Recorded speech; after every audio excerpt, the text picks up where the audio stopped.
Oh, so it looks like we don't have an intro today. I don't know what's going on, but I'm gonna go ahead and do the intro. You ready?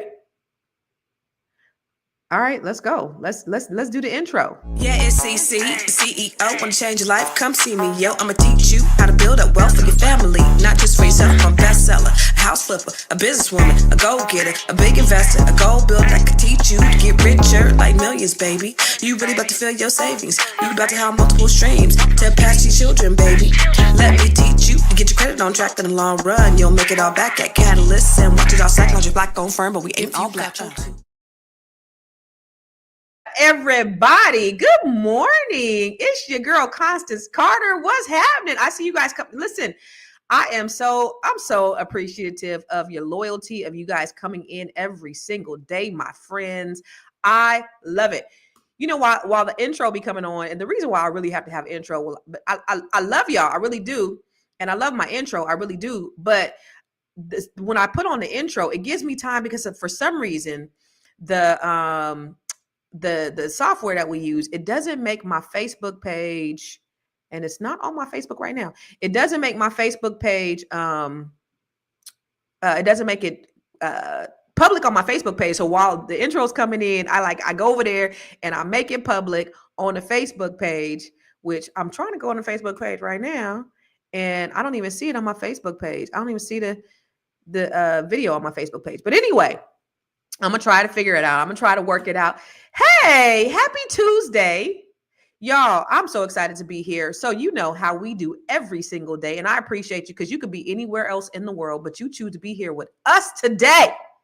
And that makes me so happy. Like we already got, close to 100 people that have logged on. And we've been on less than a couple of minutes. 2 minutes, and we already got almost 100 people that are watching live from different platforms. So I appreciate it. Every time we come live, I love for you to talk back to me and talk black to me. So put in the comments, put where you are watching from, because I want to shout you out. That's number one. You already know. If you've been here before, you know the routine.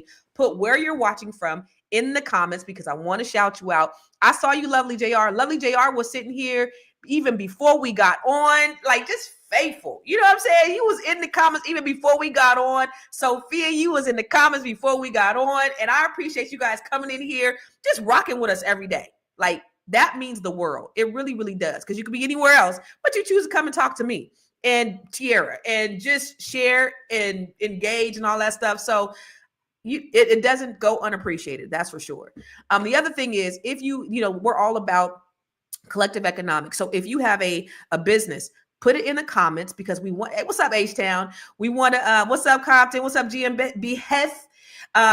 We want to put your business in the comments because, of course, we got to practice collective economics. Right now, we are a target and we are at war with the powers that be. And so the only way that we're going to be able to make it out of whatever's going on in the world is if we support one another. We have to be our biggest commodities and our biggest investors in each other. So we want to support you. In the comments, put where you're watching from, where you're hailing from, not where you're watching from, what your business is. If you have a product, a service, or a business, put it in the comments because we want to put that, we want to shout out your business. We want to put it on the screen, okay? Because I don't know if you know, but I don't know what platform you are, but we typically have thousands of people that are watching us every single day. So when you put your information on there, we put it on the screen, you have the potential to be seen by thousands and thousands of people. So put your business on the screen. So put your business up so we can put it on the screen. Also, Tiara, my girl, my good girlfriend, she is creating a Black directory. We were talking about everything that's going on with, the DEI rollbacks and we were saying, what can we do? And I was like, we got to do it. We got to do it. Amazon. I was like, panicking. And she was like, hold up, let's just do a Black business directory. Okay. Let's just start off there. So if you have a Black business, put it in, send an email to info@realvirtual.net so that she can put your business in the Black business directory, because she's actually going to have the directory available for everybody as soon as she gets, enough businesses, but she's already doing matchmaking stuff. Okay. So make sure you do that. And as always, please text Constance to 87948 because a couple of things. You're going to get notified when I go live. Okay. But that's not all. I have some free gifts on there for you that you can, that I want to send to you. So text Constance to 87948 so that I can send you out some free gifts that you can know every time I'm doing a training, free training, all the things that we're doing. I want you to text Constance to 87948. Okay. So listen, before we get into this topic, and this is really important, y'all, make sure you subscribe to Fly Nubia Money, Boyce Watkins, all of his platforms that you're on, my YouTube page, and everywhere I am Constance Carter. Please make sure you subscribe. Please, please, please, please, please follow me. Follow Miss Black Hollywood. But we're gonna have a really serious conversation. Share this with your friends and your family, because this is really critical to the development of us as a people, our young people, and all that stuff. What's up? What's up, Miss Etheline? We got to talk. We got to talk about Net 7 Collective, because I know you're ready to join Net 7 Collective. Let's have a conversation after my second podcast. I'll reach out to you. But I want to bring on my girl, the producer, the dope producer. You know how they used to say in the 80s, the dope producer. You know what? Miss Black. Damn. Oh, you know what? I had theme music for you before. I put that. I was like, don't. But then we got a strike. So boys, yeah, so you can't. Don't do that. He was like, "Don't do that." Try to do a little something, but yeah, we got a YouTube strike. So we trying to get us shut down, y'all. Right, I can't yet. So we don't have. I'm gonna get you a what do you call that? A royalty free theme. Free. So, yes, yeah, there might be a little classical music, lo-fi. Yeah, exactly. Random. Right. So Tiara, what did you do yesterday? How was your night after you left the Grow Your Money and you did your podcast? What did you do? Fill us in. What happened? Okay, I went running, y'all, and I met with a client. I met with a client after, and it's so interesting. I was trying to help him put some things together for his vegan food truck that he is starting. Okay. So, we talked for about an hour. I gave him some good ideas on ways that he can really develop this thing out, and some connections that we could make once he gets to build it out. And then I went running. I was just, I've been trying to take time away from the internet. There's so many things happening online that it really frustrates me. It upsets my soul. And so I just got to get out in nature and breathe God's air and just know that, and center myself and let myself know it's going to be all right. And, I'm trying to lose some weight because, I'm shooting. I'm shooting a video next week for my first single, and Vanessa, one of our sister queens on Fly Nubia Money, is getting married, and I'm her bridesmaid. So I've been trying to. Oh my gosh! I didn't know. Well, congratulations! Yes. Shout out to Vanessa. Congratulations! Yes. She might be watching. All right. Shout out to Vanessa. Congratulations, sis. Yeah. So we went running yesterday because she's also like, girl, I got to be a size 1 before my wedding. You know how Black women are. Mm-hmm. Yeah, we ain't gonna starve. She gonna eat celery, and that's it. Like that's all. That's on the menu. Yeah. I overstand. Yeah. So we've been for the last couple months though, we've been really just like, okay, girl.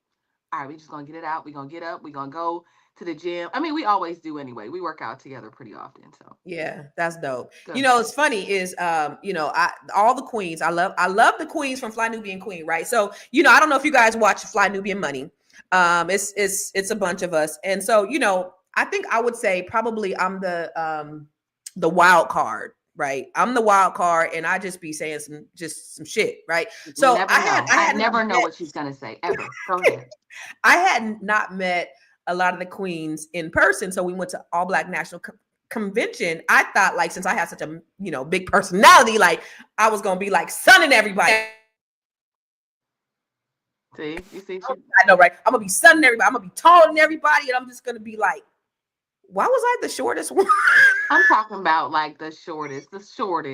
Trying to like all of us are 5'9" and taller. Right. Like 5 feet. 4.5. Don't play with me. Oh. And I'm like I'm like a regular woman size. Like I'm not like I'm the normal size of most women.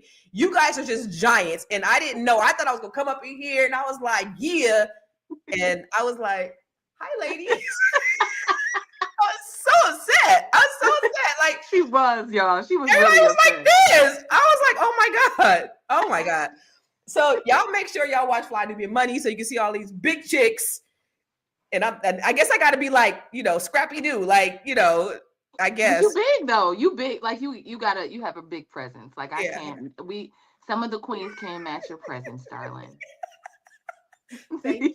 You're welcome. So what'd you do last night? Let me know. Fill me in. Okay, so yesterday, after on Mondays we have our Monday morning sales call for Catalyst, and so in the sales call they expressed that they wanted to learn CapCut. So when I do my videos, when I do my Black History videos, and like a lot of the videos that I put online, I edit them myself because I can do it really quickly. So I do it on CapCut. So I had a CapCut / Mid-Journey / Chat GPT training last night, which was a really fantastic meeting. And so I invited Net7. It was sort of last minute. It was I because know I it was was like, last minute. I was running and was like, God dang it, I can't do it. Yeah. And yeah. Well, I have the video for you guys. So I edited the video this morning and I put it in the portal for you guys. Okay. But the Black History video that I have coming on today, I just showed them. I walked through how to edit the Black History video. So anyway, let me show you. So I know I normally do the Black History video last, but let me just show you what I'm talking about, just so you can kind of see. So I walked through this. So now these ladies are proficient and they know how to do something like this. Watch. Today we are celebrating the brilliance, resilience, and wealth building powerhouses of Black Wall Street. That's Greenwood, Tulsa. This wasn't just a neighborhood, it was a thriving Black economy built by visionaries who knew the power of ownership and community wealth. Let me introduce you to some of the giants who made Black Wall Street what it was. First up, we have O.W. Gurley, the mastermind behind it all. Gurley bought 40 acres of land and said, "This is for us." He sold land only to Black families, laying the foundation for Black Wall Street. He built businesses, including a successful grocery store and a boarding house, creating opportunities for others to build and thrive. Then there's J.B. Stratford, a lawyer who built the luxurious Stratford Hotel. Imagine that. During segregation, when we weren't allowed in most hotels, Stratford created a top-tier hotel for Black travelers. He didn't wait for permission, he created solutions. And then we can't forget A.J. Smitherman, who used his voice to empower our people through the Tulsa Star, one of the first Black newspapers in Oklahoma. He didn't just report news, he fought for our rights and encouraged economic independence. And then there's Simon Barry, a transportation tycoon. When public transportation failed us, Barry stepped in. He owned a bus line that served Black residents, making sure our community could move freely and efficiently. Lastly, let's honor Dr. A.C. Jackson, a world-renowned surgeon praised by the Mayo brothers for his unmatched skill. Despite his success, he was tragically killed during the 1921 massacre, but his legacy of excellence lives on. These pioneers weren't just building businesses, they were building legacies. They remind us that wealth is more important than money. It's vision, it's courage, and it's community investment. As we honor them, let's continue their work by building our own wealth unapologetically. We are woke. We're wealthy, outstanding, knowledgeable, and empowered. Now drop a Black fist in the comments and share this to someone who needs to know this Black excellent gem. Yo, yes. So I taught them how to do that, right? So I went step by step. I showed them how to do Chat GPT to kind of do their research. Uh-oh. You can't hear me? Can y'all hear me? Can y'all hear me? Can y'all hear me? You can't hear me? Is it me? Can you hear me? Wait. Yeah, my audio is on. Y'all can hear me, right? I can't hear her. Can y'all hear me? Beautiful Constance. Hold on. Do they hear me? Y'all hear me? Can y'all hear me? Yes, they can hear me. It's you. It's you. It's you. It's you, Tiara. It's you. Yeah, they can hear me. Same thing. Girl, get the thing out your ear. Your ear. It's your ear. So what I did, ladies and gentlemen, is thank you guys. I'm glad y'all can hear me. What I did is I showed the ladies and my agents how to use CapCut, how to use Chat GPT for your research, and then how to use Midjourney, which is where I get a lot of my my illustrations, and how to use DALL-E, and just different tricks on how to use it to edit and create jaw-dropping videos. So what I've done is I've taken that this morning. Listen, I'm quick, y'all. So I've taken that and I've uploaded to the Grow Your Money Club. I edited it down to where you get the most out of that training, and I added it to the Grow Your Money Club. And so for all the members of the Grow Your Money Club, if you want to learn how to create your own jaw-dropping videos, go to the Grow Your Money Club. You can actually get it as part of the Grow Your Money Club series, like the journey, the membership, or you can purchase this a la carte for only $97. But it is fantastic. It'll change your life. In fact, Jahari, who's actually behind backstage right now, she was like, "Oh my God, thank you so much for doing this training. I just went through it and it's already amazing." So if you're interested, go to growyourmoney.club if you want to learn how to create a video just like that. I walk you through the entire, I did the voiceover, like all of that stuff. All of that stuff. So, I but love that. I love it. thank you, thank you, thank Yeah. you, thank you. And we Honestly, I still got to think, get your website. We got to get that thing on your website. So yeah. Don't think I forgot. Hold up though. I love that because as soon as I got that text message, I said, you know what? Constance just keeps inspiring me, right? Because from day to day, I don't think like, oh, you know what? I should just put together a training for this or this. I'm so focused on the Fly Nubian Money Club, but there's these offerings that, there's these things I could teach y'all, like just on a random Tuesday as well. Because I know a lot of things too. So You I do. just had to, I do. And so I just had to just know I see you. I Yeah, see you. and that's the whole point is, and that's what we were talking about yesterday, right? Remember we were talking about having side hustles, the things that you know well, how you could take it and you can monetize it. So this is Mhm. something I could do like that, right? I do cap cut all the time. I Yeah. do videos and I do, I could take that and I could help other people to be able to do the same thing and monetize it and make money from it. Y'all can do the exact same thing. Yeah. It's not a hard thing to do. So Yeah. I'm glad you're inspired. Hopefully everybody Yeah. else is inspired to do the same thing. This goes with the what we were talking about yesterday. So I love y'all. I love y'all. Yeah, Sophia, it is going to be in the gym in Grow Your Money Club. So today, I read this letter, Tier, and I was upset. I was pissed off to the highest specificity. I don't know if you guys have been following what's going on with the Board of Education, but there's this dear colleague letter that was written from the U.S. Department of Education, the acting administrator of the Department of Education, and it's got some serious implication for our schools, especially for our HBCUs. This letter is basically a reminder that discrimination based on race, color, or national origin is supposedly illegal, but only if it helps elevate anybody other than white people, right? So it critiques race-based admissions, scholarships, and even programs designed to help Black students succeed. So I want to break it down today because when I read it, if you go even to the first paragraph, like you could hear the anger in the voices. Like this is the stroke of the pen of white supremacists who are entitled, who are saying that basically anything other than white privilege is discrimination, and we just trying to get by. You know what I'm saying? Even with the HBCUs, we ain't trying to hurt nobody. We just trying to have our education. Y'all don't want us in your schools. That's fine. And I say, listen, y'all don't want us to go to PWIs. You want to, increase the criteria. You don't want to give us access and admissions and have, any type of affirmative action or anything like that. Okay, that's cool. Let us go to HBCUs. But now you want to even take the funding away from HBCUs. And that's the thing, is like can we at least get something? And so I wanted to break down wait, Tiara, you went to an HBCU, right? Yes, I'm a proud graduate of Xavier University of Louisiana. What was that experience like for you? It was, I mean, it was like nothing that I could really explain.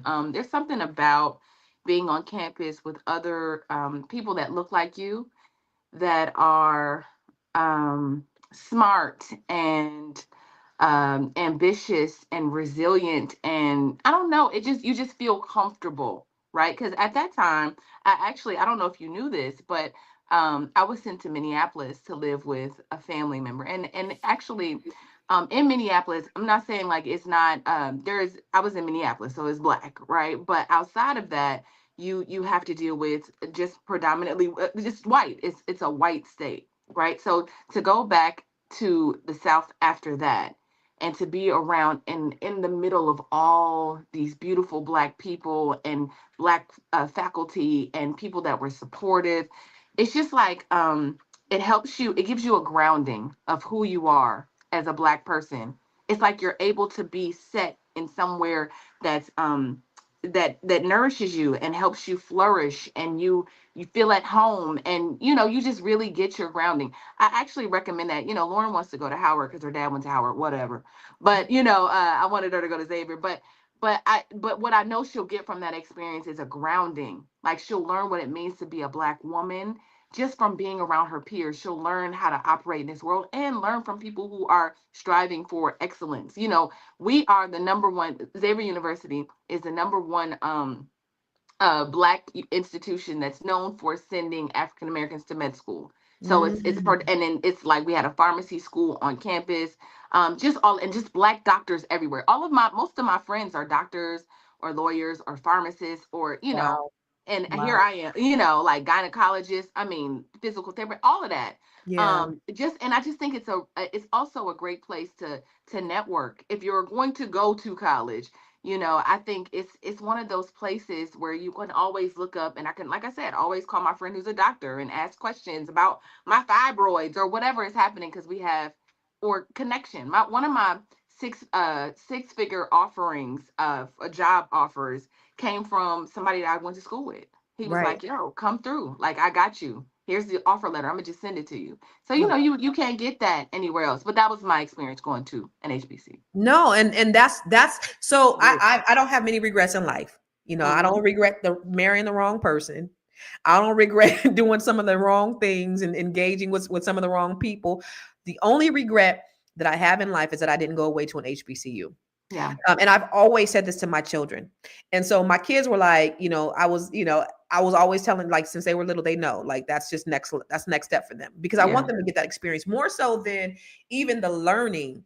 It's the Yeah. network. It helps them to grow up, right? It helps them, just like you say, get Yes. grounded and rooted in who they are. And my Yes. kids, one of the things that they say, because my son said he was mad at me for a long time because he felt like I pushed him to go there, because he was like, well, what if I go to junior college? Negro, you're not. And you're not going Yeah. to a UC, and you're going to an HBCU. I mean, it's Yeah. just what it is. And Yeah. so he said he was mad at me, but he said it was the best decision that he'd ever made. Ever. And he's like, you see, it makes me want to do better. I see Yes. Black excellence around me every single day. And it Yes. makes me want to do better. It makes me want to strive. Like, if they can do it, I can do it too. And then Yep. you have people from all walks of life. So you have people who come from the poorest of the poor, right? Yep. So my son's roommate, he came from New Orleans. He came from the streets. He Yep. barely made it, and he came in there. He also has friends whose parents are judges and Yeah. doctors and Yep. own, palaces and things like that. So the gamut is very, very wide, and the experience to see Black people in every different facet of life is right there in front of you. As to where my kids came when they were definitely minority, right? It was mostly Hispanic, Yeah. mostly white, and everybody else being from California. And then they go and they see this and they're like, whoa. And now that when they go back home, they're like, this some bullshit, right? Because Yeah. now they didn't see what excellence personified looks like. Yes. So to have, those institutions be under attack, Yeah. it just does something to me. It's like, y'all don't have to do this. Like, just allow us to be. But it's Yeah. like there's an attack on Black institutions. You already don't want to set your college. That's fine.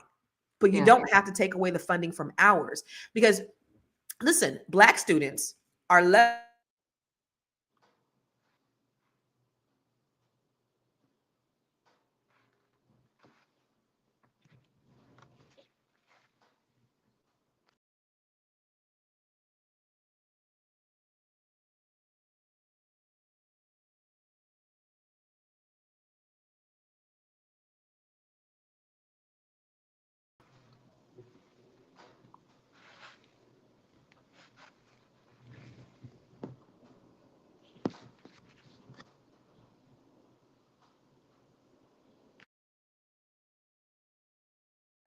Based upon where we are. I'm sorry.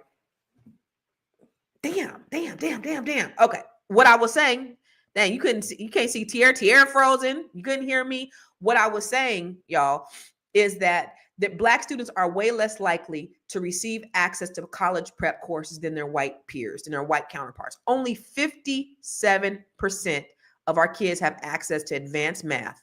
You can hear me now, right? Okay. 57% of our kids have access to advanced math and science classes, compared to 71% of white students. How are we supposed to compete if we don't even get to a seat at the starting line? We're not even there. We're nowhere around there. I'm gonna go ahead and take Miss Black Hollywood off until she can get her stuff together until she come back on here.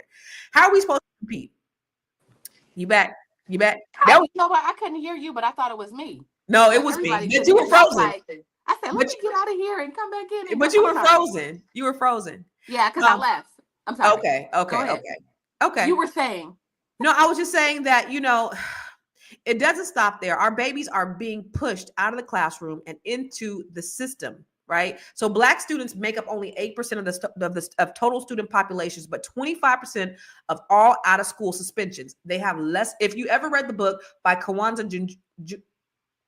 Juzun, Kawanza, That got you in a chokehold. What? Kawanza, Kawanza, the conspiracy to destroy Black boys, to destroy Black. I always get his name mixed up. It's Jawanza Kunjufu. Kawanza, what is it? What's the name of the book? Jawanza Kunjufu. I said Jawanza Kunjufu. There's a book called The Conspiracy to Destroy Black Boys. And it talks about how there is actually a conspiracy in these school systems to criminalize Black boys. And when you look at the percentage of the out of school suspensions, like we're and they, when they did studies based upon this, even in the school district that my kids went to in Stockton, California, and in Lodi School District, they did a study on this, and it showed the biases within the schools, that they are more likely to suspend Black students over the same things that they will give a pass to white students, right? So then you have this prison the pipeline. So it's just all of these things that are going against us, and then you have the nerve to get here on your high horse, and you could just it feels so. This letter, and I want you all to read it. It's called Dear Colleague. Okay, this letter, it was filled with like just hatred and saying, we're not going to discriminate, and it's basically like, if it doesn't cater to whiteness, if it doesn't cater to white males specifically, but if it doesn't cater to whiteness, then it's wrong. And that's what we're seeing, specifically within this administration. It's gaslighting. We see gaslighting. They're gaslighting us. Like, it's so strange. Go ahead, Constance. No. Talk reading about this gaslighting. feels like a gaslight. Like, yeah. What are we even talking about in terms of like, do we know the way that America was structured and the disadvantages that are in place and the systemic oppression and racism that exists?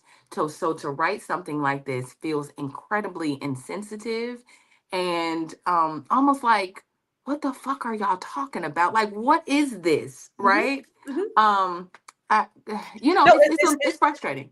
No, it's very frustrating. It's gaslighting to the 10th degree, because you know that there's racial biases in these schools, in the education system. You know that schools that that are in Black areas are underperforming at a significant level, because we don't have the same funding as our white schools. There's so many things that go against us, and then we try to compete on the level when we're not getting the same education, the same level of education. So then you're expecting us. Go ahead. Go ahead. I'm listening to you. You're expecting us to compete. Yeah, you're expecting us to compete on the same level as these white kids when we're not getting. White kids aren't inherently smarter. They just have more access to more resources. In my TED Talk, I even talk about that. How they have $32 billion more in funding than you do at schools with minority children, white schools. So you have these schools with these Olympic size, just an excess of money and funds that go to these schools with a lot of money, where you don't then you have schools that are impoverished, and they don't even have the books, and they have mold, and you have rat feces and the things that these kids in lower socioeconomic areas have to deal with. And then you say, we're not going to allow you to have any kind of equity or opportunities because this is not fair to white people. This is what you say. You say, in recent years, American educational institutions have discriminated against students on the basis of race, including white and Asian students, many of whom come from disadvantaged backgrounds and low-income families. What are you talking about? Right? Yo. Like, that's what it says. Yeah. The gaslighting, No. just like you said, is real. So So now the white people are disadvantaged. The Asians are so. What does that mean for Black people, y'all? And I'm asking in the chat because I don't know the people that are agreeing with this administration. I know y'all. Some of y'all are here in the chat. Help somebody me got to explain this understand. to us, Help please. me understand where is because here's the thing, Constance. And I was talking to a friend yesterday about this. Um, she was telling me basically that her husband was like, I think we have to have an exit strategy for living in America right now. That's Like what we they need to have want. You know that's what they want, right? You know that's is what that they they want us to leave. They want yeah. us to leave, right? And Mm. so, but in or I mean, because here's a Black man that says, I've never been fearful to live in America before. I've always thought, like, I mean, it's cool. It's not going to affect us. But we're looking around at all this divisive language. We came across a meme that was like, oh, if I see a Black man working as a pilot, it's a DEI hire. Like when those become memes and things being like pushed around on the internet in passive language, I just think it fuels this chaos, this division, this hatred, right? And I'm not fear mongering at all, but it does feel like either we're being set back, if this administration Intentionally. sets us back, right? In terms of just the way we look at each other, like you said earlier that a dictator, that's what they do. They create chaos and division among the people to so they can do what they do, so they can dictate, right? And so they cause confusion, make us hate each other, make us want illegals to leave and Black people not to have any rights. um it just makes me wonder how far back we'll have to get where we were, right? If this is right, if we for the next 4 years, let's just say we're set back 10 years, will it take us 30 years to get back to the place that we're at before Trump was in office, right? Yeah. Yeah. He's trying um when he talked about making America great again, and first time around, he didn't get to make America the way he wanted to.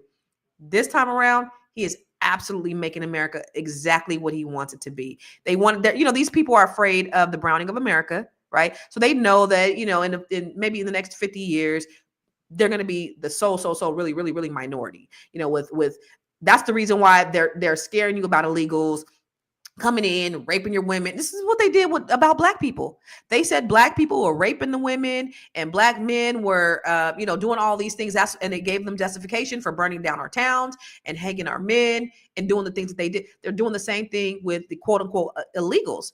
And so when you have that, it's all fear based. They do not want to see themselves because what they think is we're going to do the same thing to them that they've done to us, and they Enslavement. don't like it. I'm gonna give you a moment because my son did call me like 5 times in a row. I want to just give you a moment to just do some commentary real quick. I'm gonna get off real quick, okay? Because he keep calling me. Okay, okay, well, I wasn't expecting that. Hey, y'all. Hey, so let's talk about this though. I mean, what is in your opinion, like what does this mean for our future? What does this type of I'm really concerned about the way that we've been, the language that's being used against Black people. Like what will we need to do to really um just keep things at least stable or not feel threatened in our own country? I want to know how you guys feel about that and what you guys think. While I don't know if actually, let me just read some of the document, like while she's gone, because I'm off the cuff right now and I wasn't expecting for her to get off. So it says, Dear colleague, discrimination on the basis of race, color, or national origin is illegal and morally reprehensible. Sorry. Accordingly, I write to clarify and reaffirm the non-discrimination obligations of schools and other entities that receive federal financial assistance from the United States Department of Education. This letter explains and reiterates existing legal requirements under Title V of the Civil Rights Act of 1964, the Equal Rights Protection Clause of the United States Constitution, and other relevant authorities. So basically, I was going to go through the whole. I wasn't going to go through the whole thing, Oh, but go I just ahead. wanted to start reading some of what it says. In recent years, American educational institutions have discriminated against students on the basis of race, including white and Asian students. many of whom from disadvantaged backgrounds and low-income families. Some bullshit. These institutions um, these institutions embrace of pervasive and repugnant race-based preferences and other forms of racial discrimination have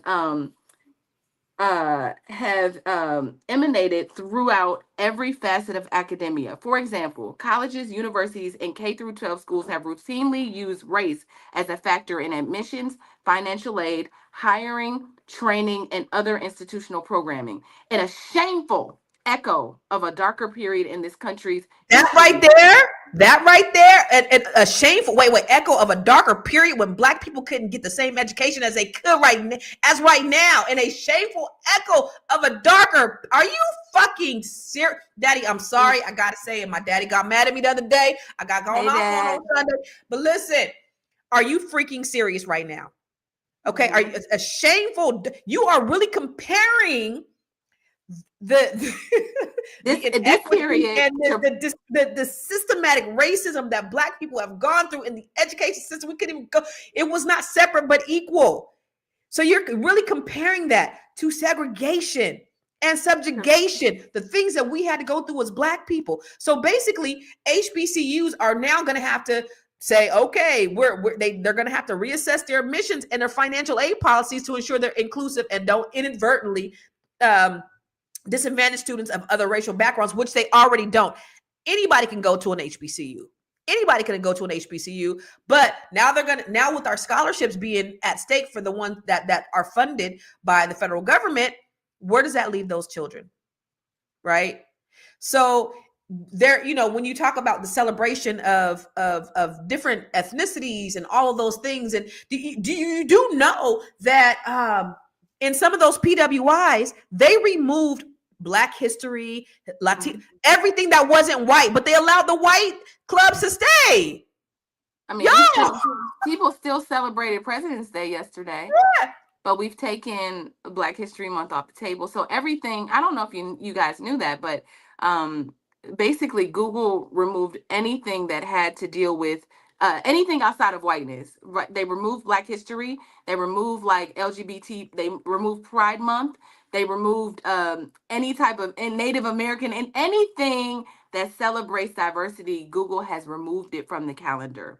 And so that just lets you know things like that concern me, because in really the question is like, are there investors? Because what I saw a lawsuit that's against Target right at this moment. Like there's a civil suit against Target for all the DEI stuff, right?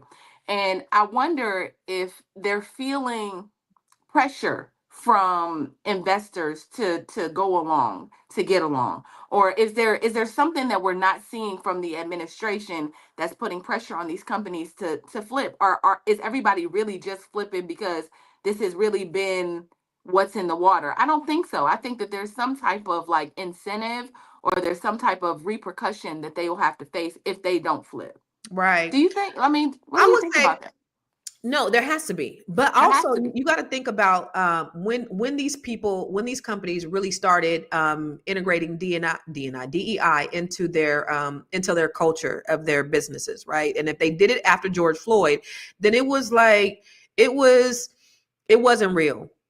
And I think about companies that I work for in the Silicon Valley, like HP. HP celebrated diversity before it was cool. The HP way was they're very employee centric, and that's the way those are the nuggets that I took. When I opened up my company, is just really celebrating diversity, celebrating different people, different cultures, all of those things. I think it's important. Yeah. We can celebrate white people.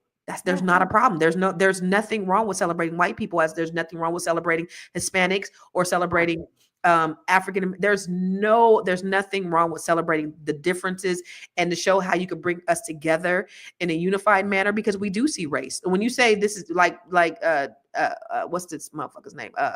Trump said this is going to be a raceless society, meaning But then you have people in your cabinet that says we need white men in leadership that'll at the same time. So you're really not interested in seeing a raceless society. You're really interested in seeing a white superiority society. Yeah. And basically this is what's happening. Trump is bringing all of these things to the forefront to let you know that we don't give a damn. And it's really what, like you were saying earlier, Tiara, when you talk about all of the divisiveness, it's these are some things that probably were maybe brewing deep down on the inside of some people. Some people were blatantly racist, and some people may have had a little bit of inkling of that, but this really kind of exacerbated that.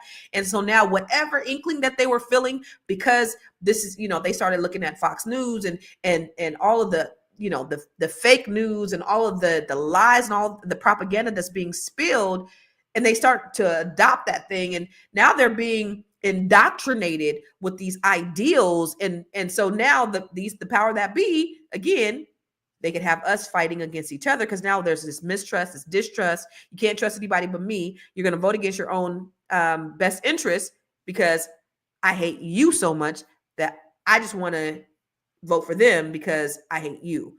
So What does that look like for our children? So I think I'm just concerned about the kids, right? So if you take away everything that celebrates diversity now, our future generations will struggle with that. Well, I mean, it's literally how we go backwards. Maybe right now everybody's, you're fear mongering. We're not going to go backwards now. It's only 4 years. All of that, right? We got that right now, but we have to really think about the future of this country, and it's already exhausting enough to live in America. So yesterday we had a conversation on Fly oh, that's Nubian Money, right. and it was basically like you know um products like hair products, lotions, oils, all of those things have harmful ingredients that are targeted more towards Black women. 70% more targeted, 70% more to Black women than white women, right? That's a lot, right?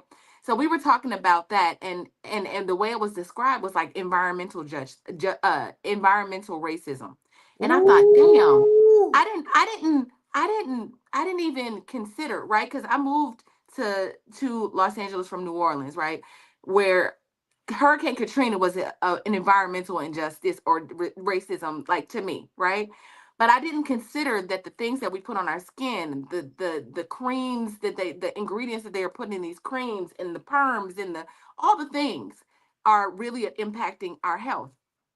And so I say that to say that it's the small things. It's like from the blatant things to like the very small things. And yesterday I absolutely felt exhausted, Constance. I felt exhausted. So when we were having the conversation as we were walking, running, I said, well, what does it look like to live outside this country? Is it so bad for us to put together an exit strategy, or like live somewhere else, or have dual citizenship somewhere else where we don't have to look over our backs about like and constantly be thinking about our color? Can we go somewhere and live in peace? I was talking to our Queen Lala about her living in Portugal. She said, I don't miss America. I feel a sense of peace.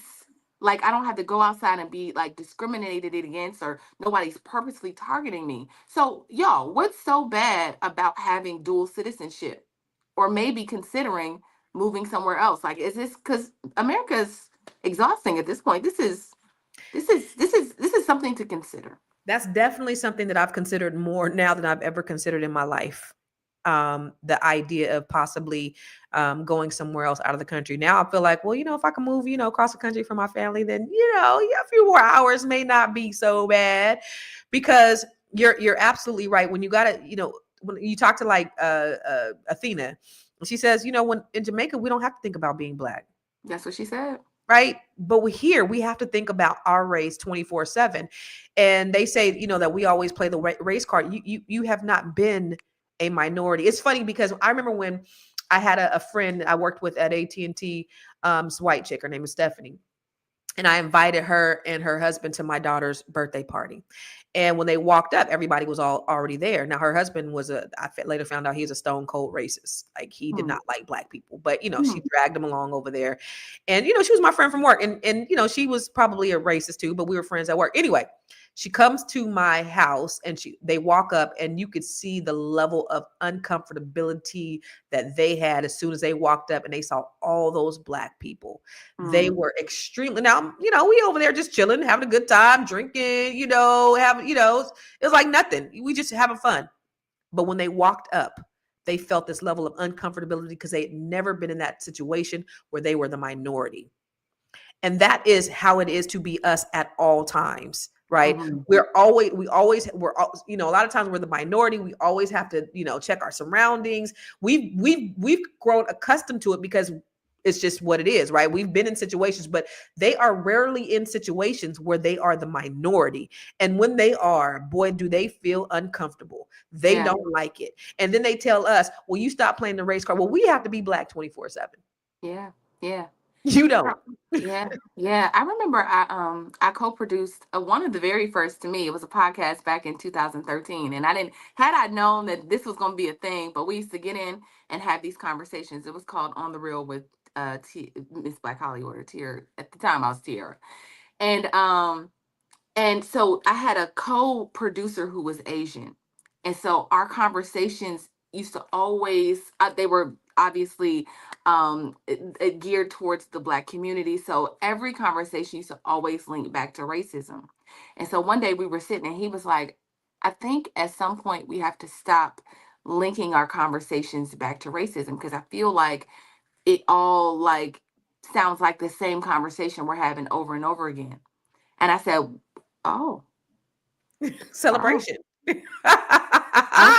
Hey, I said, what you don't understand though, Wayne, is that this is our experience. Like everything does link back to racism, because with the level of trauma that we have, everything, the Black experience, everything is wrapped around, it's related, it's linked. Everything, all of our traumas go back to that part of our history, or to Jim Crow, or to, so it's always something negative. He was like, man, it's just exhausting. I said, imagine how we feel.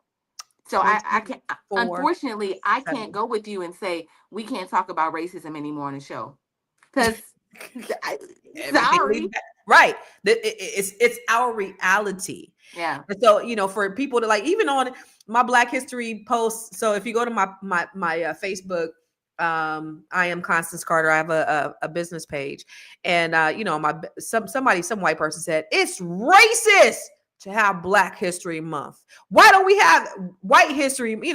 Y'all still saying that? Y'all That's still, crazy. like, y'all still don't understand why we need to have things like this, is because of what we have to deal with every single day, what we've contributed.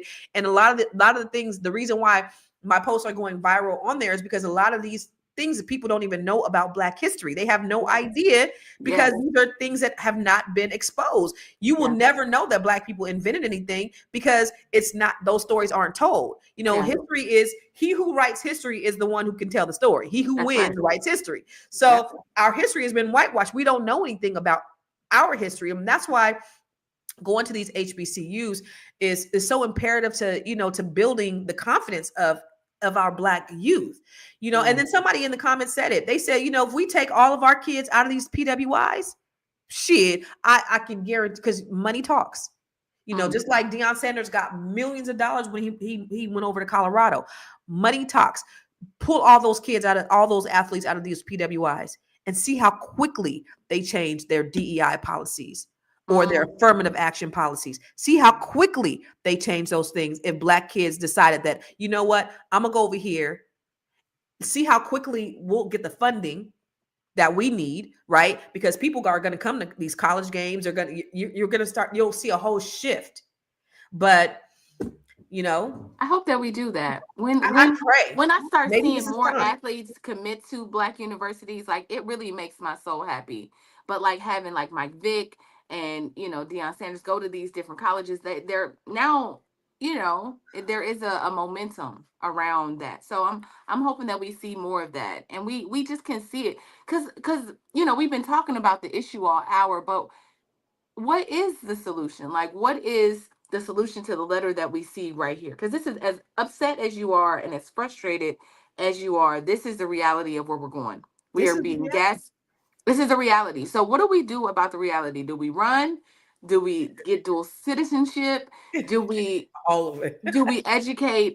I mean, well, obviously we educate our own children. Yeah. What do we do, y'all? This is a It's so real many thing. things. And in the comments, like y'all help us with the solutions because this is a dialogue and not a monologue. So we don't have all the answers.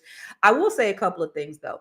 Like when we see like people with money support your HBCUs. You know, people who are giving these big what do you call them? What do you call them?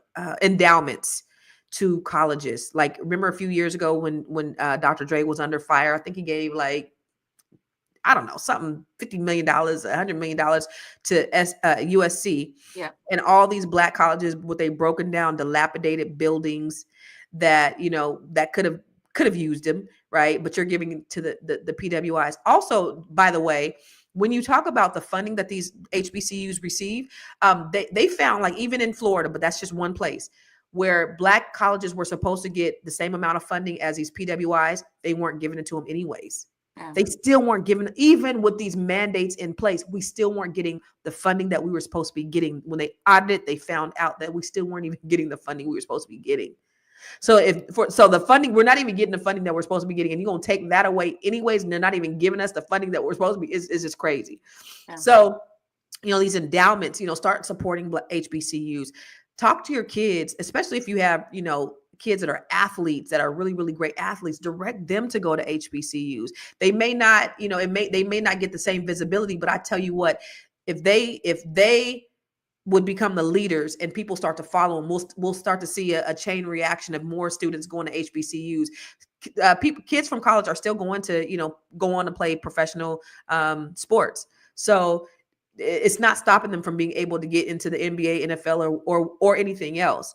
But I would say that people with money, like celebrities, I implore them, because they have a lot of, power, they have a lot of access, they have a lot of influence, and they have a lot of money.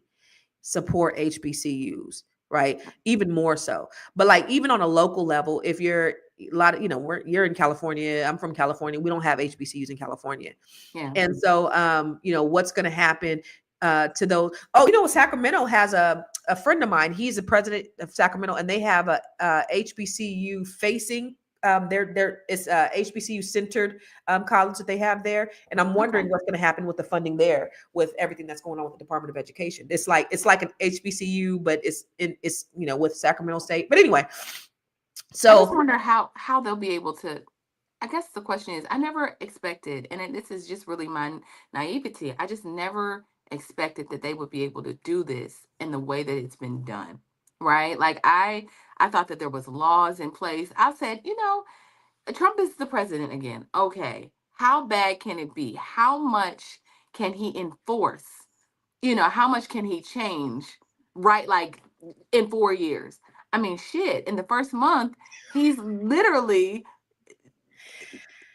Yo, it is crazy. I mean, if this man was able to pardon like actual criminals who, and oh, by the way, a police officer actually died after January 6th. Like somebody was killed.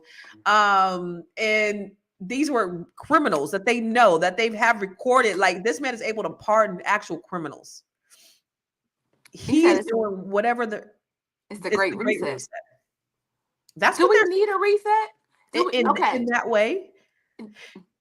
Do we need a reset? Because that's interesting, right? I could see how, them coming in. If they, again, I say this all the time, if they had a plan, and if I can trust the people at the top, and I knew they weren't racist, and they had a plan, and they had a plan in place, because these are not smart individuals. I don't trust that, they're just making decisions and going, like, even if the system collapses, they don't have anything to replace it, because they just want to take it away and let that be that. So I guess my question is, I could see the need to lean out the government in a sense of like, spending, frivolous spending. But Constance, what type of reset is this, sis? Yeah, I was when you talk about reset, when I think about it, I'm like, okay, the government, okay. I mean, the government needs a reset, right? Like what's been going on? How do you change? How do you make real change if it's the same thing?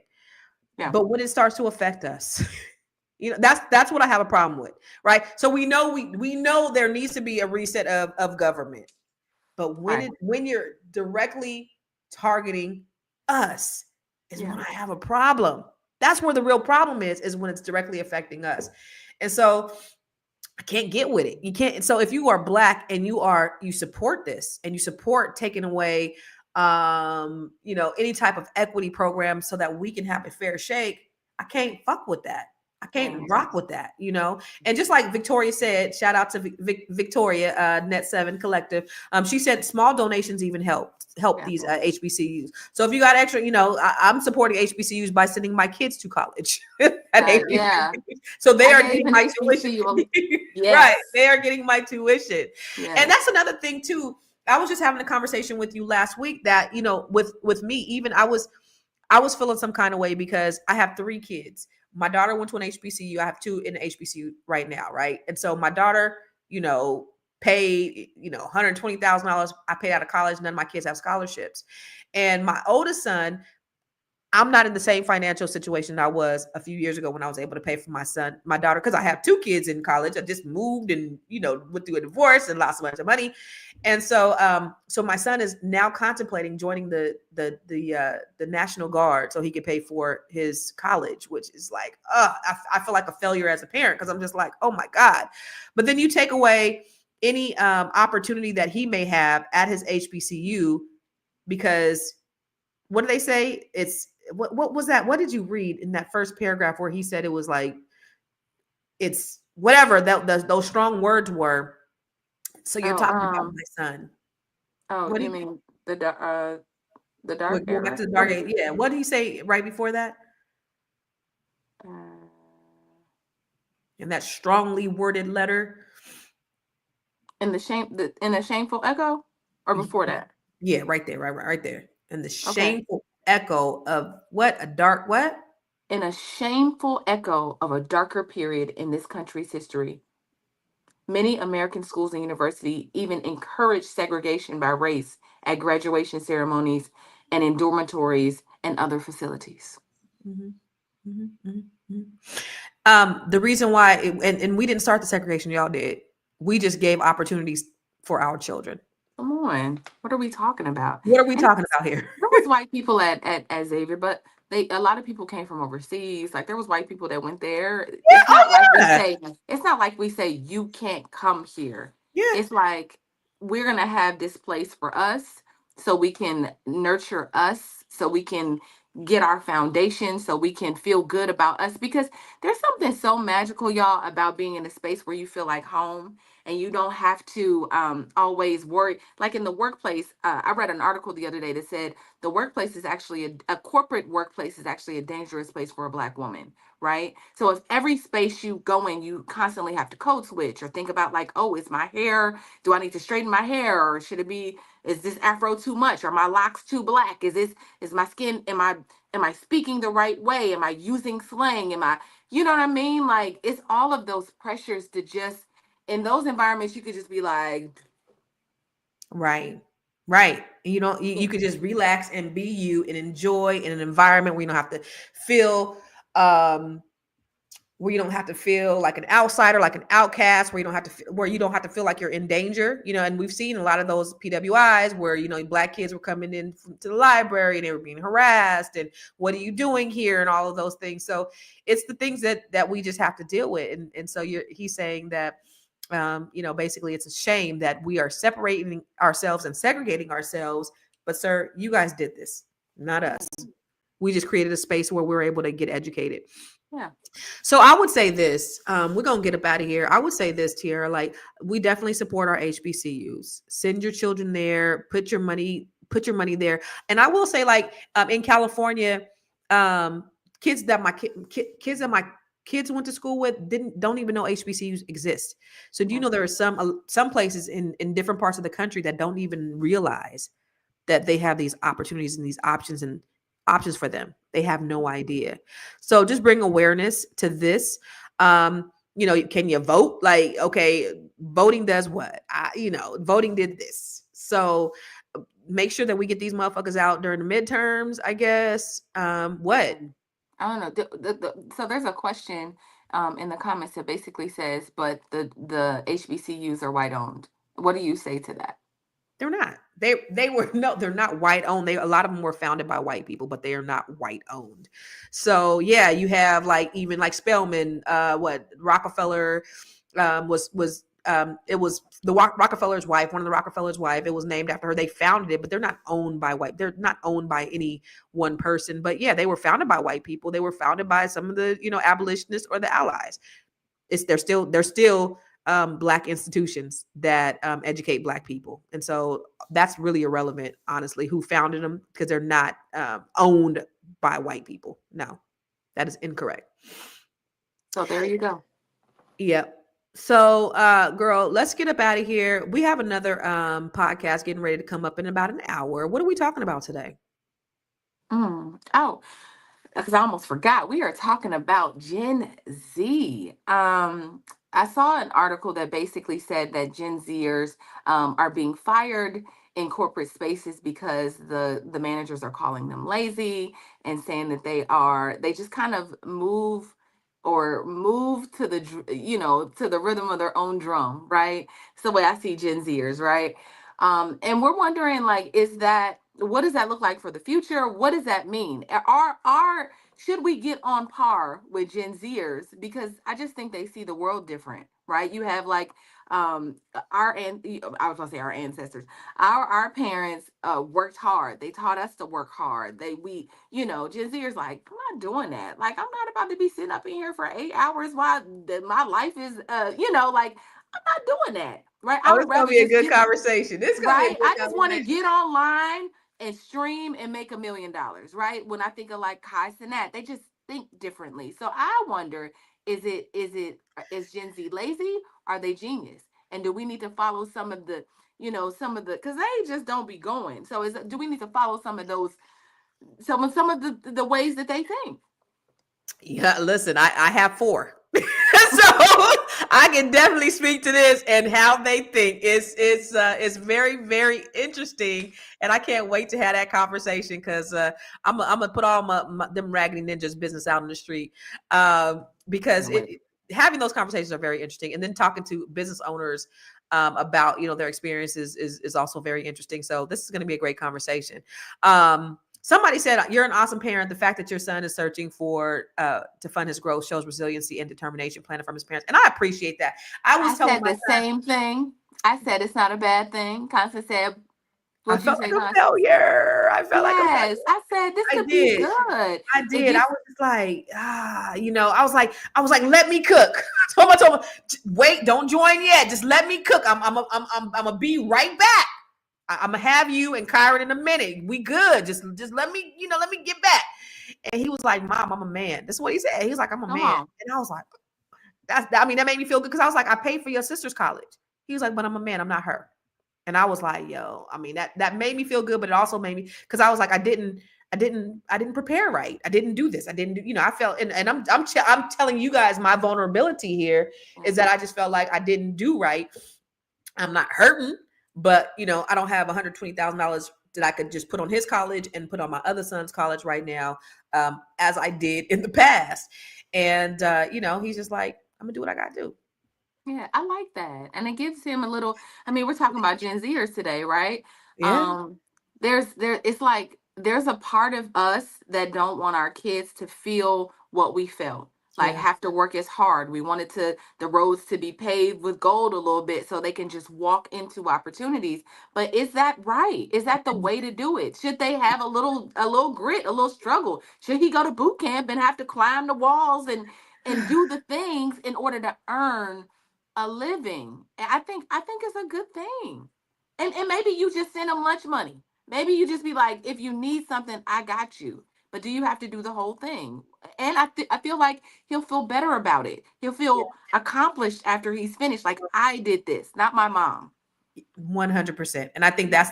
that's the thing about him being a man and trying to carve out his own niche and trying to figure things out for himself, because he's been really on this, I'm a man, like, Come on, let me man. handle my bit, that's who he is, and I could appreciate that, because that's not the example he had. Anyway, we're gonna get up. Yes. So obviously it's gonna be a good conversation, y'all. It's gonna be a You great. gotta come check us, huh? Come check us out in about an hour on Fly Nubian Money. We're gonna talk about, and I'm hosting, right? You are hosting, yep. Okay, we're gonna have it's gonna be spicy. So make sure you Mm. guys are over there on the Fly Nubian Money at 1 o'clock Eastern, 11 a.m. Pacific. And then anything else that you want to share? Any final words? Yeah, I just want to make sure that you guys, I want to remind you that we have a Black Fly Nubian Money Black Business Directory. So if you could go ahead and put, oh, I'll put it up. Go ahead and email me if you want to add, but make sure that you send me all the information, Black people, because I need all the information about your business.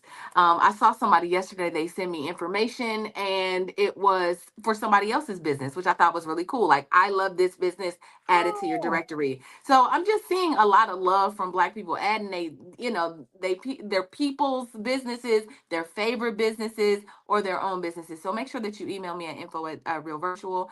And then yeah, just come and check us out at Fly Nubian Money. And then this Saturday, I am oh, the my girl, proud, my yes, I'm the, dog. okay, hold on, because I don't have the banner. Okay, I don't have Oh, the we don't. banner. Oh, Let me, we got it. Don't we got you it? lied? Okay, we don't got it. Okay.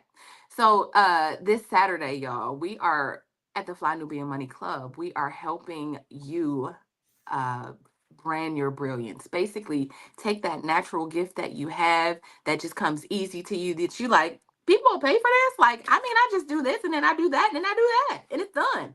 That thing I want to we want to show you how to make that big business. So I have Dr. Lene Javette coming in to show us This. how to brand She's dope. our brilliance. And she's, listen, she's gonna write, just make it plain for you, because the struggles that you're having, like the confidence, maybe the issues that you're having with your confidence or knowing if it'll work, we're gonna walk you through that entire process. So join us at the Fly Nubian Money Club, flynubianmoneyclub.com.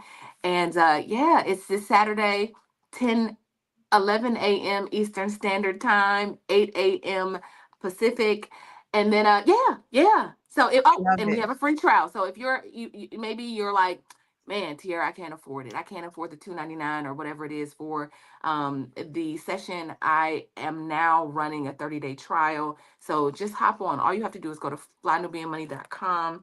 And sometimes we have issues with the with people, they say they get error messages. So I'm gonna put the link in the chat. Okay. Beautiful. Okay. And then y'all listen, the Grow Your Money Club. You guys are watching Grow Your Money podcast. There is actually a Grow Your Money Club that has over 30 trainings, 30 plus trainings, and one new training being added every month. The idea is to take you from being who you are, which is you're beautiful people, but take you from being an employee to an investor, to have your money start working for you, show you how to really grow your money. I'm blessed because I was able to move to the East Coast, go through a very tumultuous divorce, and transition my business and do all of these things because I have certain investments. I was able to grow my money. My money works for me when I don't have to. And I was basically on a 2-year vacation, literally, for the last 2 years. I've been on vacation. Like, I've been chilling. I've been outside. I've been exploring. But it's because Hey. I was able to because I've made some really great investments. And so that's what I teach you in the Grow Your Money Club, is how to navigate through going from being an employee to how do I become a self-employed person? How do I become a business owner? Then how do I become an investor and help my money to make money for me? And Yes. so I did a video yesterday, which I'll show you guys one more time when we get out of here, a Black History Month video. And I just put it inside the Grow Your Money Club. So if you want to learn how to create a jaw-dropping video using Chat GPT and CapCut and Midjourney, it's in the Grow Your Money Club. It's part of the Grow Your Money community. So you can go in there and you can learn all the things that I show you about how to do all the things. It's unbelievable. So if you're interested in joining the Grow Your Money Club, go to growyourmoney.club and you can get all the information that you need in order to go to the next level. I think that's it. We're gonna get up out of here because we got to go to the next thing. We got to go on our next podcast. But before we leave, once again, I'm going to show you, for those who weren't on in the beginning, the Black History Month spotlight for today. Now, I'm talking about Black Wall Street. Many of you know about Black Wall Street. I didn't want to talk about the burning down and the bomb of Black Wall Street because we all heard the atrocities that happened in. we're talking about the pioneers. I'm giving you 5 pioneers that we're celebrating, that just said, through, all of these odds, we're going to build something great and be resilient. So here we go. Today, we are celebrating the brilliance, resilience, and wealth building powerhouses of Black Wall Street. That's Greenwood, Tulsa. This wasn't just a neighborhood, it was a thriving Black economy built by visionaries who knew the power of ownership and community wealth. Let me introduce you to some of the giants who made Black Wall Street what it was. First up, we have O.W. Gurley, the mastermind behind it all. Gurley bought 40 acres of land and said, "This is for us."